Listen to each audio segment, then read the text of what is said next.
अस्सलाम वालेकुम।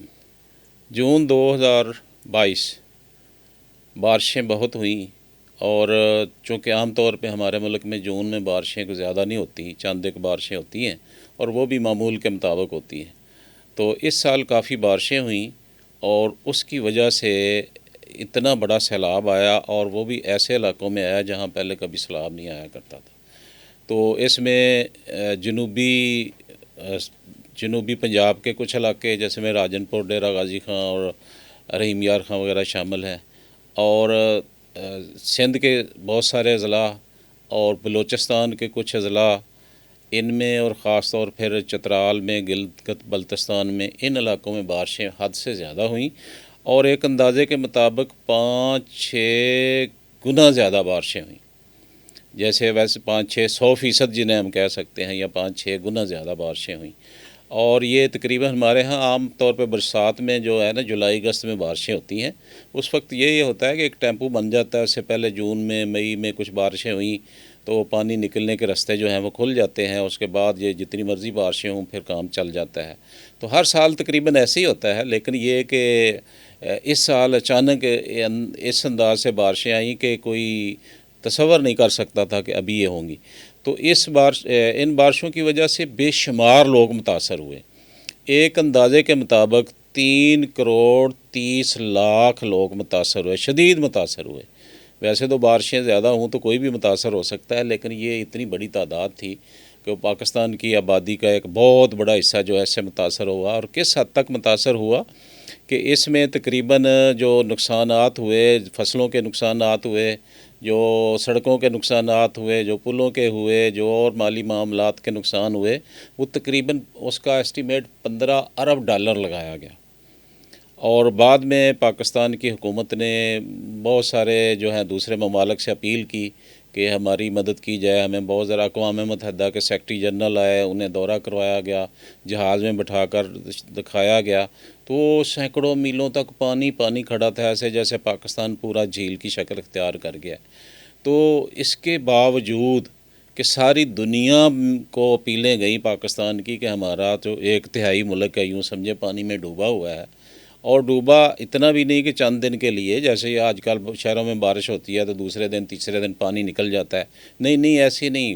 वो गहराई में जो इलाके थे, नशेबी जो इलाके थे, उनमें इतना पानी जमा हो गया कि तकरीबन 6-6 महीने तक पानी वहाँ खड़ा रहा। और एक वो फसल जो उस वक्त मौजूद थी वो तबाह हुई, और आने वाली फसल जो है वो भी बिल्कुल नहीं काश्त की जा सकी। तो इसका भी बहुत ज़्यादा नुकसान हुआ।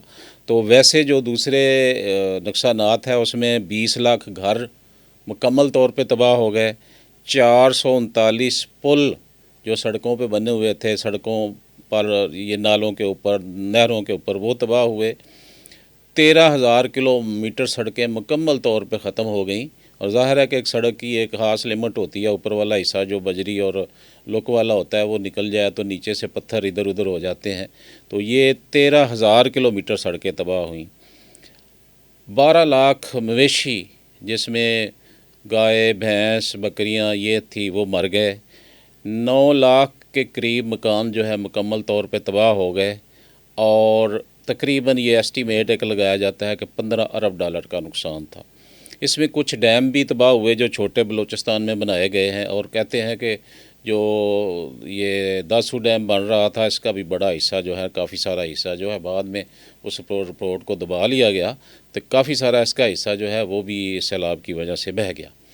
तो इतने सारे नुकसानात क्यों हुए, इसकी वजह जो है वो ढूंढी जाती रही हैं। और सबसे बड़ी बात ये कही जाती है कि ये अननेचुरल है, अचानक बारिशें आ गई, इसका पता नहीं था हमें। अब मुझे ये बताएं, अगर ये चलो जून में नहीं था, ये जुलाई अगस्त में बारिशें आ जाती तो उस वक्त ये क्या कर लेते? क्या गवर्नमेंट क्या करती? उसका कोई इलाज नहीं था गवर्नमेंट के पास। दरअसल बात ये हुई है कि ये जिन इलाकों में ये बारिशें हुई और सैलाब आया है, इन इलाकों में इंतज़ामात ही नाकाफ़ी थे। तो आम तौर पे हमारे यहाँ ये होता है कि जिन इलाकों में पहले से सैलाब आते रहे हैं, जैसे 2010 में आया, 1988 में आया, इस तरह के बहुत से सैलाब मुख्तलिफ़ इलाकों में आते रहे हैं। और वो इलाके हैं दरियाओं के किनारे पर, दरियाओं के आसपास, जहाँ से दरिया यकदम पानी इंडिया वाले छोड़ दें तो जहाँ तक वो असर करता है वहाँ तो इंतज़ामात काफ़ी हद तक बेहतर कर लिए जाते हैं। لیکن باقی علاقوں کو یکدم نظر انداز کر دیا جاتا ہے۔ تو یہ موسمی تبدیلیوں کا تو اب کوئی پتہ نہیں کیسے کیسے ہو جانی ہے اور کب ہو جانی ہے، تو اس کے لیے کچھ نہ کچھ تو کر کے رکھنا چاہیے تھا۔ تو وہ علاقے جو بلوچستان کے متاثر ہوئے خاص طور پہ، وہاں ندی نالے پہلے سے ہیں، ان نالوں سے پانی اوور ہو گیا اور دائیں بائیں جو دور دور تک میلوں تک اس نے مار کیا، اس وجہ سے کہ وہ نالے جو ہیں وہ پراپر چل نہیں رہے تھے، کام نہیں کر رہے تھے، ورنہ اگر وہ نالے چل رہے ہوتے تو اتنی زیادہ تباہی نہ ہوتی۔ دوسری یہ سب سے بڑی وجہ یہ تھی کہ اتنا پانی جو بارشوں کا آتا ہے، یہ پانی ایسے اللہ کی طرف سے ہے، ظاہر ہے پانی تو آنا ہی آنا ہے، تو اس پانی کے اگر سٹوریج کا کوئی انتظام کر لیا جائے، اگر اس کو کہیں روک لیا جائے، ہمارے پاس ایسا سسٹم ہو کہ ہم بارشوں کے پانی کو روک لیں، تو اگلے علاقوں میں وہ تباہی نہیں پھیلاتے، وہ پانی بالکل تباہی نہیں پھیلائے گا، زور اس کا ٹوٹ جائے گا، کم ہو جائے گا۔ چلیں سارے کا سارا ہم پانی نہیں روک سکتے فرض کریں، لیکن آدھا روک لیں، کسی نہ کسی حد تک کو پرسنٹیج روک لیں تو اگلے علاقوں میں تباہی نہیں ہوگی۔ اب سیلاب تو آتے رہتے ہیں لیکن اتنے زیادہ کبھی نہیں آئے۔ تو سب سے بڑی وجہ اس کی یہ ہے کہ ہمارے پاس سٹوریج کا کہیں کوئی انتظام نہیں، اور وہ سٹوریج کیا ہوتے ہیں؟ ڈیم ہوتے ہیں۔ تو ڈیم ضروری نہیں کہ وہ کالا باغ بنے اور داسو ڈیم اور اس طرح کے بڑے بڑے بنائے جائیں، چھوٹے ڈیم بھی بنائے جا سکتے ہیں۔ میں نے خود سفر کیا ہے دریائے جہلم کے ساتھ کشمیر میں، تو میں کم از کم 10 مقامات ایسی نشاندہی کر سکتا ہوں جہاں بڑی آسانی سے ڈیم بن سکتا ہے۔ تو اگر ڈیم بنائے ہوتے اور یہ پانی ہر جگہ سے جدھر سے بھی ندی نالے یا امکان ہے پانی آنے کا، وہاں یہ ڈیم بنائے جا سکتے ہیں اور آسانی سے بنائے جا سکتے ہیں۔ چھوٹے چھوٹے ڈیم، بہت بڑے ڈیم نہیں کہ تباہی کر دو، 10 سال لگے رہو اور نہ وہ بنے اور نہ ختم ہو، نہ اس کے پیسے پورے ہوں۔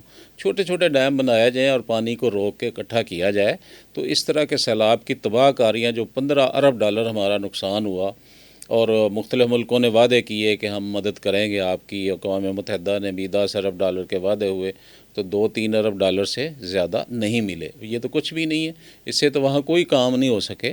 بامشکل ان لوگوں کو کیش میں جو مدد دی گئی وہ دی جا سکی، باقی سڑکیں پول اسی طرح ٹوٹے پھوٹے پڑے ہیں، 2 سال گزر گئے ہیں، کچھ نہیں ہو سکا۔